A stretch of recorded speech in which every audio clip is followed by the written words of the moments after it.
Hello, everybody. This is Paul Tinkle, and this week's 30 Minutes program, we're going to talk about Northwest Tennessee Development District. Now, you have heard that name quite a while, and you may not even know where it's located, but we're going to talk about these things today. My guest is the director of the Northwest Tennessee Development District, and let me just say this about Melinda Goode.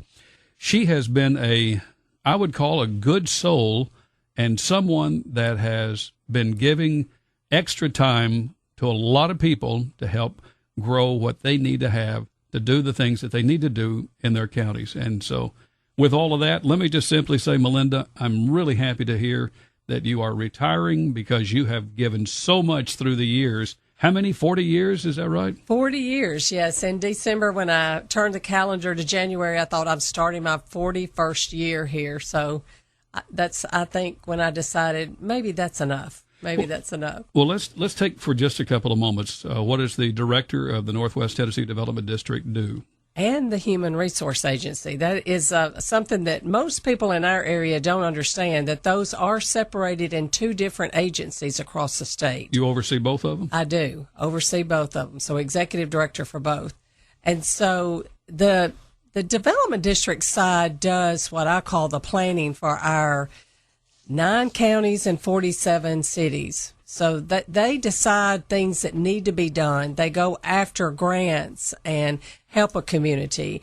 And then on the aging side of the development district, they too contract services out to help the quality of life of people. What I mean by that is the Area Agency on Aging and Disability will contract with, in a lot of cases, with the Human Resource Agency to do the Meals on Wheels program, the public transportation program, the homemaker program. So they contract. Our Human Resource Agency are the people that go out and hire those people to fulfill that contract.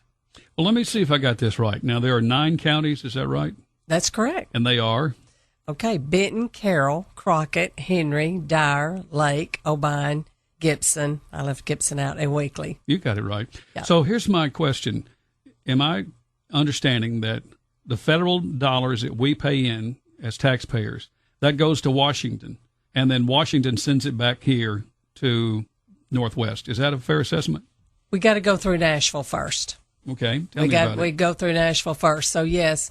So when you think about TDOT, that starts at the federal level, and it goes to the state, and then the state sends it down to us to administer for them. Mm-hmm. And all those contracts are different based on population. That's how we get the amount of money.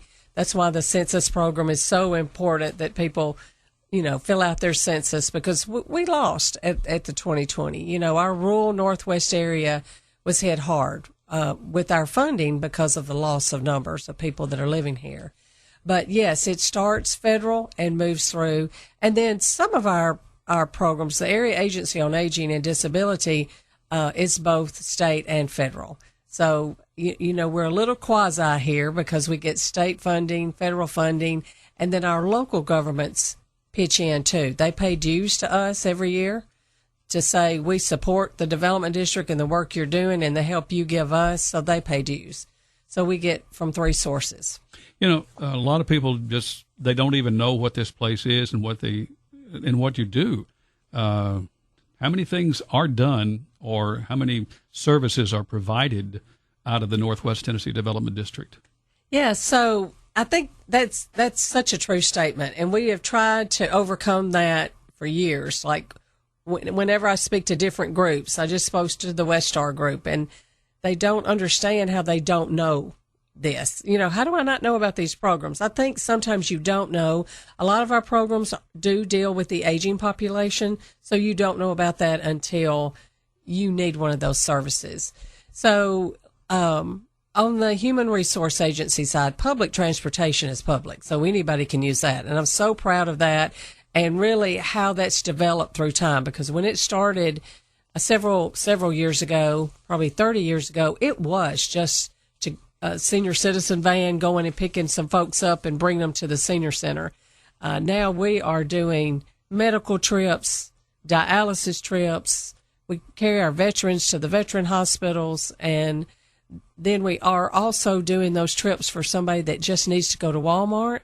maybe for somebody that needs to go and get their hair, done at a beauty shop. Those are all quality of life pieces that come together. A lot of people don't have any wheels to get them to go to Walmart or EWs or whatever it happens to be. I mean, they've got to have transportation. They can't go. I mean, how do you go to the doctor? Yeah. If you're a widow and you don't have any children, I mean, you got to go to the doctor's office. I mean, there are no cabs nowadays. Yeah. I think people overlook our employment trips as much as anything, and are most shocked when we talk about our employment trips. I don't have those numbers with me, but we carry people to work every day. We have even carried a baby with the mama on our van and taken that child to a daycare, let the mother come back, get in the van and go to work. So, we do get those calls a lot that says, gosh, my motor blew up and it's going to cost me a lot of money right now to get that fixed that I don't have. I need public transportation to get back and forth to work.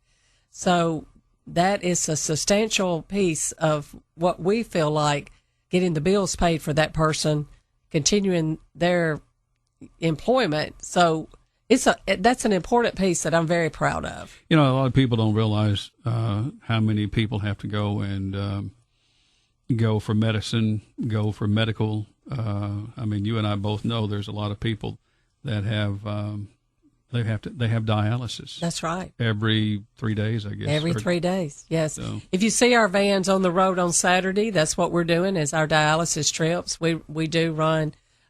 We take Sunday off, but we do that. But, another thing is also the homemaker program. So that's where we hire homemakers to come into the caregiver, so to speak, that comes into the home. And maybe we're trying to keep that person in the home is what we're trying to do.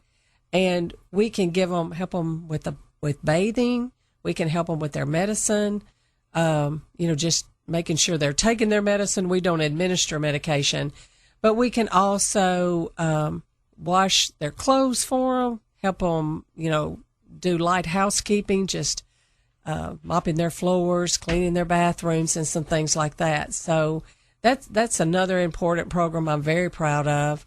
The development district side, we also have the guardianship program, and those are court appointed by judges that say this person can no longer make decisions on their own. So we've got, I think we have close to 30 clients in Northwest Tennessee where we're their conservator, take care of all their business for them. I mean, there are people that unfortunately have dementia and have no family, and it's all on the government, so to speak, to take care of this person. So let me go back for just a moment. Janet Moore, since we didn't mention that, but she succeeded a very, very talented person. I'll let you have the history of this, but that program for Meals on Wheels and for a lot of other programs, I mean, that does require a lot of transportation of getting food to people. And, of course, as you mentioned a moment ago, and Janet Moore, as I understand, she's the one person to go to, when you oversee a program, and that I believe she's been with you a long time. She has. Janet is great at what she does. She knows the playbook that the government gives her to play by, and she understands that.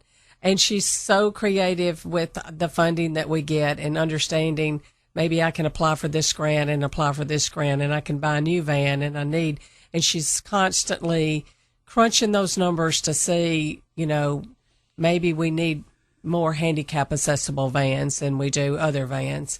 But Janet does a great job, and Janet will tell you that one piece she wants everybody to know again is that it's public, that it's not just for the elderly population.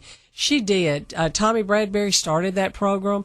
That program years ago was with Real Foot Rural Ministry. They actually ran the public transportation, and it started to get too big for them. And that's when I think at that time Bob Brandon was even the executive director there. And Bob and Tommy talked, figured out how do we do this? How do we apply for this money and get this and bring it to us? And I think we started with 9 vans, and And how many do you have doing across the 9 counties that you have? I think on any given day now, we're up to about 520 trips that we're doing a day. So that's a piece that's just amazes me from where we started to where we are now with that. If you've just joined us, we're talking with a very smart woman who's been with Northwest Tennessee Development District. And I will say this, you are retiring, Melinda Goode, and this the end of the month, and then somebody else will come in. Who's going to replace you? We don't know yet. We have a hiring committee. Our board is made up of the 9 county mayors. Those 9 county mayors select 3 city mayors, municipal mayors, to serve. And then we have Tandy Darby and John Stevens as a state representative and a state senator. So they make up our board that meets quarterly. Then once a year we have an annual meeting that we bring in all of our municipal mayors.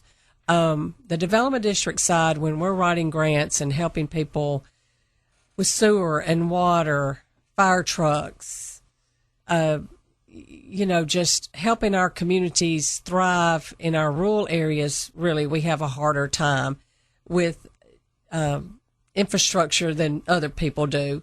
We help those, and it's in some cases we're talking to a city recorder that's in the office working, the mayor's part-time, maybe he's not in. They're trying to figure out how to do a TDEC application or a TDEC report, and we want to help those folks do that. So there's been times that we can hop up out of our chair and ride to that city and help those people. And I'm very proud of, and I don't have my grant dollars with me to tell you how many grants and we've done, but we have 3 grant writers that are constantly writing grants for us, and we could hire 3 more easily. I was looking at the number of programs that the Northwest Tennessee Development District, it is amazing to me to see just how many you have in regards of helping various people, whether it be, I'll let you say them because I don't, with all the people that you have that you worked with. And how many cities did you say you had? 47. 47 cities. 47. Plus, and the 9 counties that you have. And then on top of all of that, you have people that are coming to you and they say, it could be Palmersville Fire Department needing, some equipment. Mm-hmm. I mean, the small communities as well. And that's your job? That's our job. That is our job. And I say our because it takes all of us. I am the executive director, but we have 9 directors of each of the programs. And I'm glad you did hand me this sheet of paper because the biggest success, I think, to us is being able to work with all of our partners. And so when this new person comes in, that's the notebook I'm going to hand them and help them understand who our partners are. And so you've even showed me right here, TVA. We start with TVA. TVA is very helpful. I'm hoping and looking for a grant that we've applied for with TVA to help with our Meals on Wheels program. And I've been told maybe it's coming, to be watching for it. But, that grant we applied for was $5,000, but that's huge to our small community and the people that's on a waiting list for meals. We start at the state level. Can we hold that for just a second? What's Meals on Wheels? I know what it is, but some people may not have a clue what we're talking about. So it is a meal that is prepared, and there's congregate meals and home delivered meals. So a congregate meal is usually at a senior center. You'll go into a senior center, and gosh, we can't say enough about our senior centers. I think we have 15 across Northwest Tennessee. Those senior center directors, boy, they have the passion to do what they do every day. But a congregate meal is you come in and you're in a setting with other people and you enjoy your meal and you have your time there. So we do congregate meals. Congregate meals fell off it took a hard hit during COVID because we had to stop it. I mean, that was a change for me to even understand that we had to stop our congregate meals, that people couldn't come into the senior centers. And so they adapted to finding other ways to get meals. Now, during that time, we did get extra money, and we were able to bring in prepared meals from restaurants. I think if Tammy and Gleason at Southern, I've lost what it's, we contracted with her. She's told me before, you've saved us during COVID because we were able to continue a business to get those meals out. And we did that. We delivered a lot of meals. And then people were calling. They wanted those meals. They were really good. But then the home delivered meals they're prepared. It's called Trio that does that in Milan, Tennessee. They prepare the meals there. And then that's where our drivers go. The Trio's drivers go and pick up those meals and deliver them to a senior center. And then the senior center picks them up there. Volunteers. We have a lot of volunteers. We pay some volunteers to do some things, but the volunteers then will pick up those meals and take them to a person's home. Knock on that door, see that person when they open that door. They're trained to realize, gosh, Paul looks different today. Something's different. Let me go back to the senior center and tell them, let's check on Paul because I think he's something's wrong today. It's more than delivering that meal in a lot of cases. They're trained to take time and just chat with that person too, because that means so much. Melinda, I think you know this. If you just joined us, Melinda Goode is our guest today. We're talking about the Northwest Tennessee Development District and all of the programs that they have. But my wife, Diane, and her friend, the late Miss Yarbrough, was with her, and they went around doing that, and Angela Yarbrough. And they went around and delivered, and she said it's the biggest wake-up that anybody will have when you go into someone's house who needs a meal, and maybe they need a lot of other things too. You're exactly right, and that's what a lot of our folks are trained to do. Even our nutrition staff will go out and they do an assessment before you get any of our services. An assessment is done. If you get in the homemaker service, nutrition, and during that time, and I can't say enough for our coordinators that do that in the office, they're hearing and picking up on language to know, oh, this person might also need this. And so they do a really good job of that. And those folks can see something that other folks don't, because a lot of times that is the only person that they're going to see that day. That's the person that checks in. And more than anything else, I think that's one of the things that keeps people going, and to have someone to knock on their door and provide them with a smile or how are you doing, and here's your meal for today, and those kinds of things. I look at it and I think to myself, those are real saints knocking on those doors. Yeah, and honestly, our homemaker program, you talk about saints. Now, those people are going in and dealing with bed bugs. They're dealing with people that are hoarders. They have to gently approach that with that person too, because they respect their quality of life and where they are.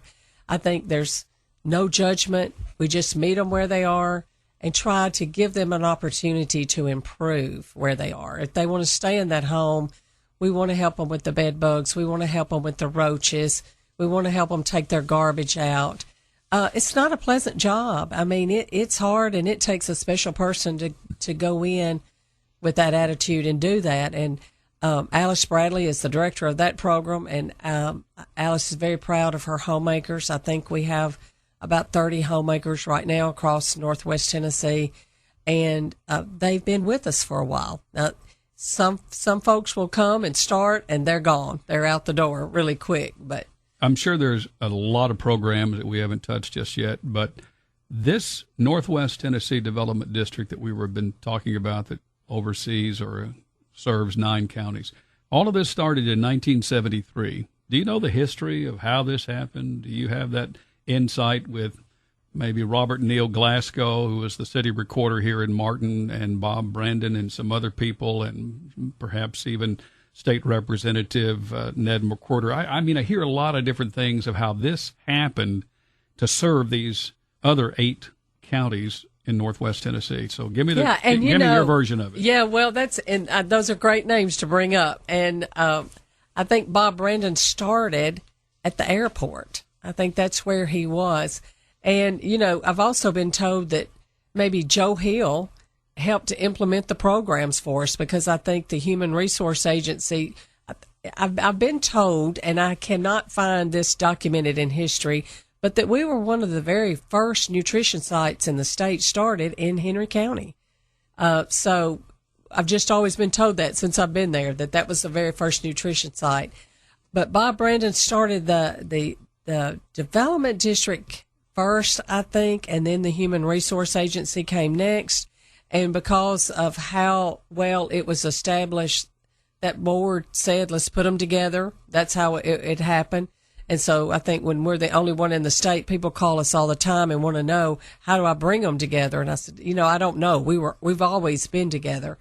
But that history started there. And then Mr. Brandon built that location on Weldon Drive. That the building that we're in is actually the building that we built it. Then John Busey came on as the second executive director, and he added on to it. And then during John Busey's tenure, we were able to build the transportation office that's right next door. We also have an office on White Street. And that's over near the old Martin High School, or, if you will, the Martin Primary School. And, Justin Christ, who's the economic developer here, he and I were talking one time when he came to meet me and chat with me and understand what we do when he was first hired. And he called one day and he said, I mean, when I look at this county, you're an important business here. I don't think people give you the respect maybe that you need in that, at any given time, we're doing 300 to 400 payrolls out of that office. Not all those people work in that on Weldon Drive or on White Street, but we're processing the payrolls for that. And, behind the county and behind MTD and behind UTM, we might be a little fourth or fifth in there and that. So I want to let people know that sometimes you got to have somebody to fight for you. You've got to have somebody to help you. You got to have somebody that can move the ball just a little bit harder. You have one of those in this. You're talking about the Ombudsman program. Yes. We have a great director that works for our Ombudsman program. She works under Julie Jones with the Area Agency on Aging and Disability. And the Ombudsman is that person that is the liaison if you've got a loved one that's in a nursing home or nursing facility of some kind, and you just don't feel comfortable with maybe the service or care that they're getting. And, you just you feel like you might get retaliated. Your loved one might be retaliated against if you go to the director of nursing. So our ombudsman is the person you can call that will go into that facility, privately investigate and see what's going on and advocate. Heaven forbid that, and again, I say this with love, heaven forbid that somebody's not getting turned enough times in the bed, or maybe nobody's around, and then maybe the grandchild comes in who happens to be 25 years old and says, things aren't looking real good right here. She may not be getting the case. And it may be that the grandchild really doesn't really understand what goes on, but that's where you have that. Yeah, and Angela Ray, I don't think I mentioned her name, but she's the person that you would need to call. Very professional, does a wonderful job for us, because that is you have to walk a thin line there, not make the facility upset at you, and then try to do what's right for that person that's in the facility as well. She's very professional. She does that. I tell people all the time, trust her. Mm-hmm. Trust her with what you're going to tell her. She does not rat you out. She keeps that very confidential, and she'll do a good job for you. I want to go back just a little bit before we close. No matter what, you have to have people in Washington to help you. And I'm going back to Congressman Ed Jones. I'm going back to Congressman John Tanner, Congressman Stephen Fincher, and now with Congressman David Kustoff. All of those seem to have been very, very instrumental, or maybe a little bit louder, to make sure that the services that are needed here are being here. Yeah.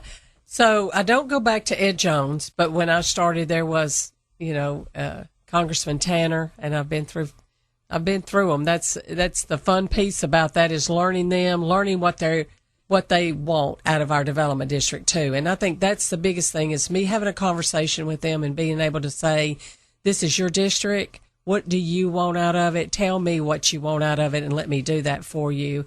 And Paul, I think a piece that I've been and our agency strives for is we're the constant, because county mayors come and go, city mayors come and go, but we're the constant there. We can keep the history and tell all of those mayors after the previous mayor, we can tell them what's going on, where they are, what they can apply for, what's in the works, and what they can do. But we're the one constant that keeps it together. Melinda, what is your most special memory? Something maybe was built, or maybe it finally happened. Whatever. I don't know what you would have, but there must be one of those moments, or maybe two or three of them, when you just felt like, wow. We really got something going here. Yes, and I think, and this is a little personal to me because I was able to oversee a big piece of this, but we had a training center we took at the old elementary school in Dresden, and we were able to take some funds and bring in a training center for the older adults where they could do hands-on training with computers. It was computers. We had teachers that came in and taught them how to use a computer, how to use a mouse. And I just saw that open up a new world for them. You're dating yourself now. I'm dating myself. I really am. But I realized that day when we had 20 people around a table that were just amazed at what this computer was doing and what it was. And we're still doing that. We have a program right now called Tech Goes Home. But they're getting a Chromebook to take home now. And they're taking 15 hours of digital skills training. So I think opening up a world for somebody is the best feeling. And that's even if you are opening up a world of a new fire truck, a new sewer system. The Port Authority is something that I'll always be very proud of. We're just finishing out a big grant with them that we partnered with DRA, ECD, and the development district with it. It's getting rail to that port is going to be a mind-blowing thing for the next generation. Well, Congressman Tanner, he pushed as hard as he could, and it's still slow, but it's coming. That's true. We've been hearing this for a while, and I hope that it does, in fact, come to fruition. If it could by the 30th of June, you'd feel real good if it happened while it was on your watch. I would be so excited. Yes, I would be. Let me give you the last word. You grew up in Crockett County, is that correct? I grew up in Gibson, I'm but sorry, my Gibson. husband did grow up in Crockett, yes. Okay, so you and your husband, a really, really wonderful fella whose name is Bobby Goode, been working with the government for a long time. The two of you have made a lot of, I'll just say it as it is, y'all made a real impact, you and your husband both, during the times that you've been here. And now you're deciding to retire, and you're simply saying, you've done all you can do, and it's time for somebody else to come on. Yes, and I appreciate those kind words. I think Bobby and I both, when we married, we both had that same sense of what do we do? Service above self, the Rotary motto there. But that's what we've always thought we should be doing. It's something to make a difference in a community. And I've been very blessed. There's many days that I pray on the way to work, just lead me today to do what you need me to do. And I think this has been a little bit of a mission work for me throughout my career. So I've been very blessed. I walked in with a job. I started with the nutrition program and walked out with a career. Thank you so much for letting us visit with you and talking about some of the programs that have maybe not got a whole lot of publicity, but I believe we have gotten it out there and let everybody know what was going on. Northwest Tennessee Human Resource Agency, established by the General Assembly in 1973, and it has been the delivery system for human resource services in the 9 counties of this region. The next board meeting is 10 o'clock, Friday, June 27th. That meeting will be held at the Northwest Tennessee Development District and Human Resource Agency in the conference room located at 124 Weldon Drive, Martin, Tennessee. And anybody wants to come and listen, you might learn something. I'm so grateful we had this time today, Melinda, and I thank you for your service to all of these people in these 9 counties that you've worked with. I appreciate you, Paul. Thank you. That's our program today. Melinda Goode, our guest, the director of Northwest Tennessee Development District and Human Resource Agency. She's retiring at the end of the month. God bless her. That's our program. So long, everybody. Paul Tinkle, pre-recorded. You've been listening to 30 Minutes, a community affairs program on Thunderbolt Radio. You can listen to the broadcast and others anytime by visiting thunderboltradio.com and following the Thunderbolt Radio and digital YouTube page. Thanks for listening.